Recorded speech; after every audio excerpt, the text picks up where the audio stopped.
बिहार की राजनीति आज एक बार फिर ऐतिहासिक मोड़ पर है।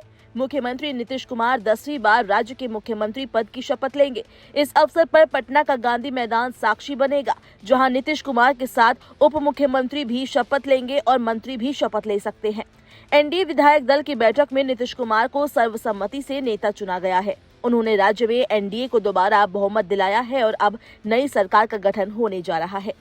गांधी मैदान में आयोजित शपथ ग्रहण समारोह में प्रधानमंत्री नरेंद्र मोदी, केंद्रीय गृह मंत्री अमित शाह, रक्षा मंत्री राजनाथ सिंह, चिराग पासवान सहित कई अन्य शीर्ष नेता और भाजपा शासित राज्यों के मुख्यमंत्री शामिल होंगे। इसके अलावा एन चंद्रबाबू नायडू और एकनाथ शिंदे जैसे सहयोगी भी समारोह में उपस्थित रहेंगे। इस बार समारोह को राष्ट्रीय महत्व का बताया जा रहा है, क्योंकि प्रधानमंत्री मोदी किसी मुख्यमंत्री के शपथ ग्रहण में पहली बार गांधी मैदान में शामिल होंगे।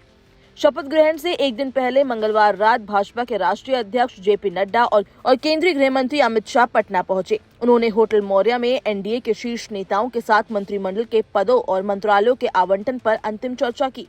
सूत्रों के अनुसार भाजपा कोटे से फिलहाल 8 लोगों के मंत्री बनने की चर्चा है। उनमें उप मुख्यमंत्री के रूप में सम्राट चौधरी और विजय सिन्हा का नाम तय माना जा रहा है।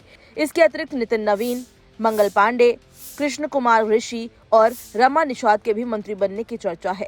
वहीं जेडीयू कोटे से जिन मंत्रियों के नाम की चर्चा है, उनमें सबसे पहला नाम विजय चौधरी का है। इसके अलावा विजेंद्र प्रसाद यादव, श्रवण कुमार, अशोक चौधरी, लेशी सिंह, सुनील कुमार और जमा खान की शपथ लेने की चर्चा है।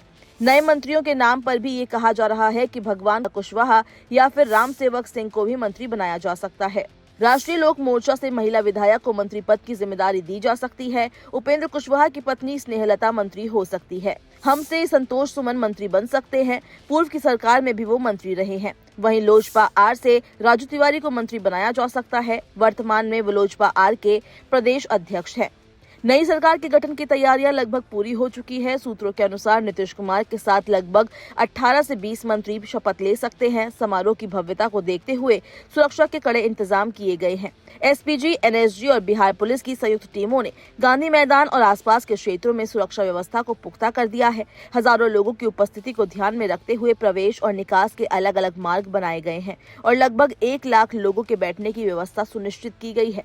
भाजपा और जेडीयू ने मिलकर कार्यक्रम को भव्य बनाने के लिए शहर को भगवा झंडा, बैनर और रोशनी से सजाया है। समारोह स्थल पर 3 मंच तैयार किए गए हैं। पहला मंच वीवीआईपी अतिथियों के लिए, जिसमें प्रधानमंत्री, राज्यपाल आरिफ मोहम्मद खान और मुख्यमंत्री नीतीश कुमार बैठेंगे। दूसरा मंच वीआईपी और तीसरा मंच सांस्कृतिक कार्यक्रम के लिए रखा गया है।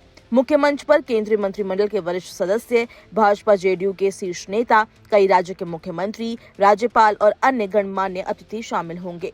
विधानसभा चुनाव के परिणामों की बात करें तो एनडीए को कुल 202 सीटें मिली है।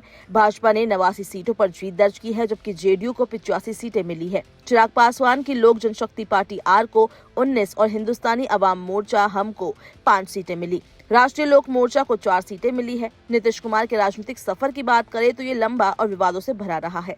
वे पहले 2000 में केवल 7 दिनों के लिए मुख्यमंत्री बने। इसके बाद 2005, 2010, फरवरी 2015, नवंबर 2015, 2017, 2020, 2022 और 2024 के बाद अब 2025 में 10वीं बार मुख्यमंत्री पद की शपथ लेने वाले हैं। इस दौरान उन्होंने कई बार गठबंधन बदले, एनडीए और महागठबंधन के बीच झूलते रहे और बिहार की राजनीति में एक महत्वपूर्ण भूमिका निभाई।